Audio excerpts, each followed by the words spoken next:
What's up, everybody? Welcome back to another video. In this video, I'm going to be talking a little bit about what progress feels like. And if you don't know, my name is Nick Lawrence, and I teach people who want to do an Ironman for the first time exactly how to go about doing that. And for those of you that actually need it, I do offer one-on-one coaching as well. So, what does progress feel like? Now, the reason I'm talking about this is because right now I am about 1 month away from my next Ironman triathlon. And that means that currently I'm in the peak phase of my training. Training volume has ramped up probably an extra 30% compared to previous months, which means I've been feeling extra fatigued, sore, tight. And this is the part in training when your mind starts to play tricks on you. It starts to tell you that you don't feel well, that you're deteriorating, that you're overtraining, things of that sort. And this ties directly into what progress feels like. The short answer is that progress feels uncomfortable. When you're pushing the line between difficulty and maximum improvement, you're going to be towing what I call the red line. And when you're holding that red line, you're basically at the verge of overdoing it, but you try to stay just under that. And that's where you're going to be finding your maximum impact in your training. And that's what a good coach does for you. It teaches you exactly where you need to stay in your training so that you get the maximum benefit of your training without overdoing it. Now, the issue with holding at and below your red line is it's extremely difficult. And if you're holding near this red line for the whole duration of your Ironman training, or at least a good portion of it, you're going to start to get mentally fatigued, and that mental fatigue is going to start to impact how you're thinking, how you're feeling, and basically it's going to make you feel really uncomfortable. And that's also okay, because this is the area where you're going to be generating the maximum improvement from your training.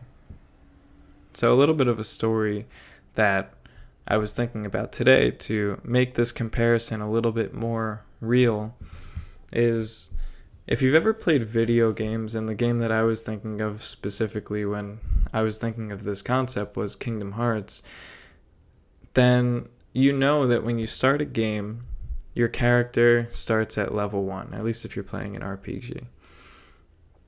And when you're level 1, really you're pretty weak, your stats are low, and you can visually see on the game screen that you're level 1. When you're level 1 and you're in those early worlds, the enemies that you're versing are also level 1 mostly, some level 2s, some level 3s, and you notice that as you gain experience, as you beat enemies, you level up, and luckily the game tells you when you level up, which is like one of the main differences between real life and video games, of course. But as you're leveling up, the enemies get more difficult. And since the enemies are getting more difficult as you level up, the relative difficulty between you fighting the enemies and how difficult they are to beat stays pretty much the same. And if you continue through the game and you keep leveling up, by the time you get to the end of the game, the relative difficulty of the game stays pretty much the same. But now you're level 50, and now the enemies are level 50. If you were to take your same character now and go back to the beginning of the game, you would be killing those level 1 enemies with one hit, and you would have no problem, and you can pretty much run through the whole game from then forward in probably a tenth of the time. And this is exactly what it's like to train for an Ironman. Again, without somebody being able to tell you, hey, now you're level 2, now you're level 5. Not explicitly, at least. There are some metrics that, now that I say it out loud, kind of help along with this and gamify exercise. But for the intent of this story, it's pretty much just like that. When you start your training, the amount of volume that you're going to be putting in on a week-to-week basis is pretty low, relatively, again, to what you're going to be doing later on in your training. And as you go week to week and you're just incrementally increasing that volume that you're putting in, you're pretty much staying in that just below the red line, or that zone of progress for you, for your athlete, where you are, your level. And as you're riding that line up week over week, the type of training that you're doing is always going to feel difficult. It's always going to feel uncomfortable. You're always going to be a bit sore and a bit tired. And, oftentimes I joke with Tom, one of my clients, that I can predict exactly how he's going to feel on what day of the week based on how I program his training. And that's intentional.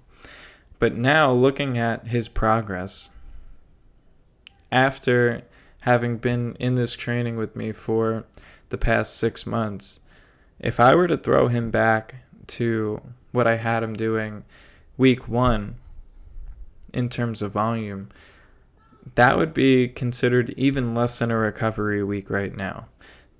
Meanwhile, at the time, that week 1 that he was doing was very difficult. So what does progress feel like? It doesn't feel like you're progressing at all.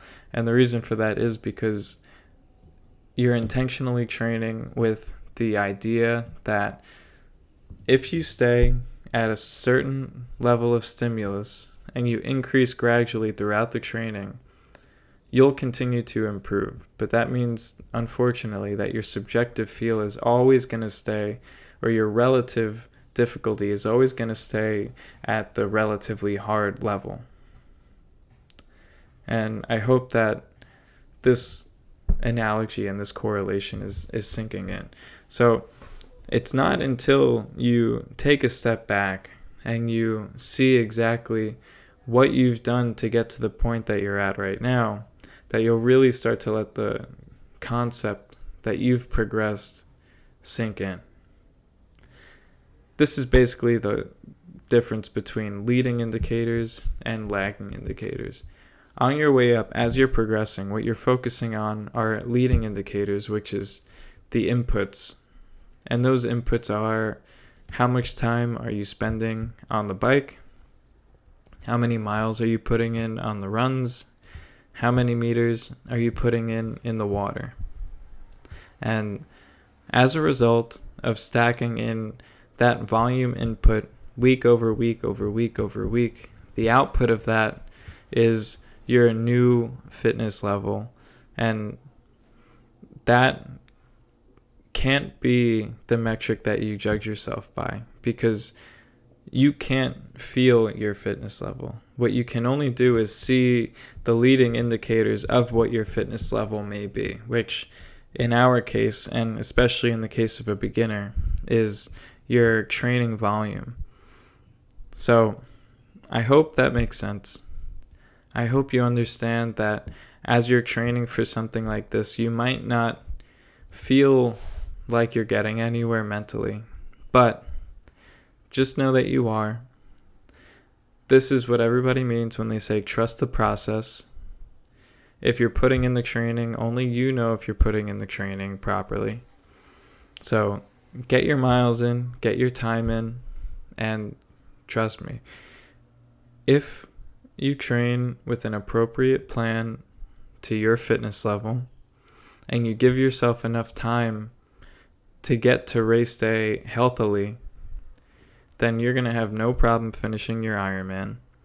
And you're even going to surprise yourself at exactly how fit you've gotten. Because just another quick story, and this is a little bit more personal to me. When I had surgery, I think it was this past December, if not the end of November. And I had to take like 4 weeks off of training. And then that's when I decided to start fresh in January, the new year, to get myself back up and running for this next Ironman. When I got back to running, I felt absolutely horrible. My calves were tight. My sciatica was acting up because I was inactive for, and when I say inactive, I mean like not moving, recovering from surgery. I was inactive for 4 weeks, and I felt like I lost all the progress that I worked for in that previous year. And it sucked. And it took about 4 weeks before I started to be able to run comfortably again.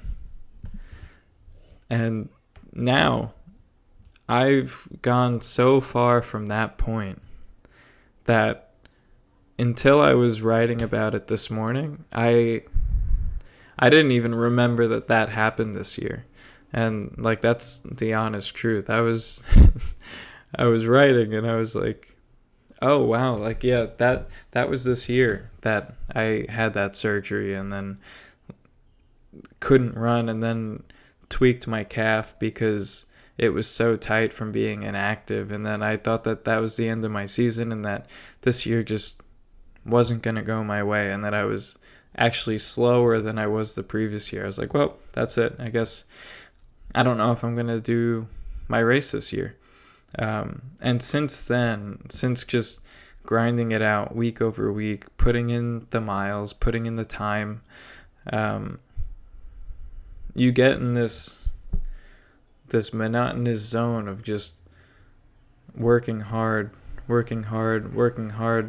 And now in my third prep, I've gotten really good at just putting my head down, and I live each day on like a cycle. Like I wake up, I go to work, I come back from work, I train, I eat, I recover, I stretch, do whatever I gotta do, and I go to bed at relatively the same time every night.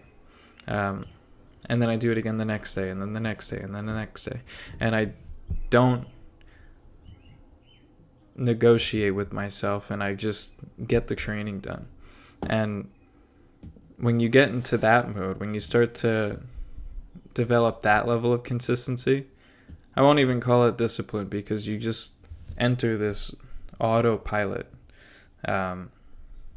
mindset where, you know, when they say like you're in a groove, well, you develop a groove so deep that the weeks fly by, and it's not until you like climb up outside the groove and you're like, oh shoot, it's been 6 months and you're not even close to the same person physically that you were 6 months ago.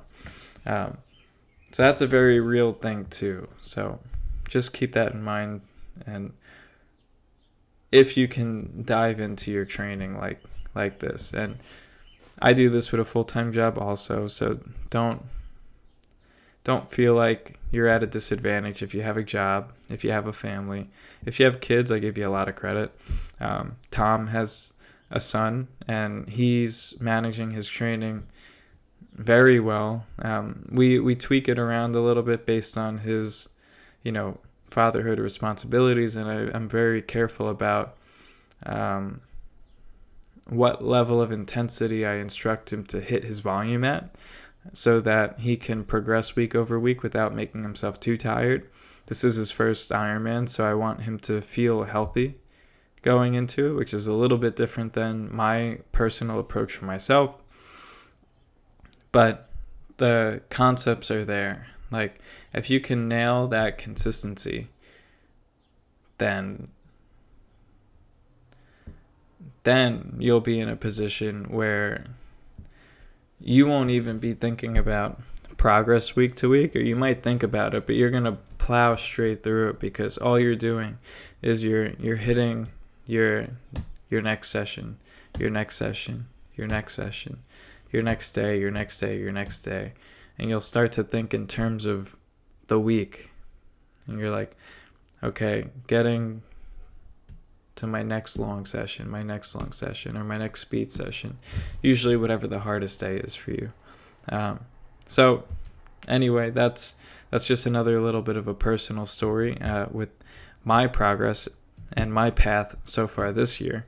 But just keep that in mind. Progress won't always feel good. In fact, it usually never feels good. It always feels like you're working hard. Even as you get faster, even as your body's able to handle more volume. Because as you're getting faster, newsflash, I'm going to make you run faster. And as your body can handle more volume, second newsflash, you're going to be hitting more volume on your training days. So that right there is just an example of how you stay near your,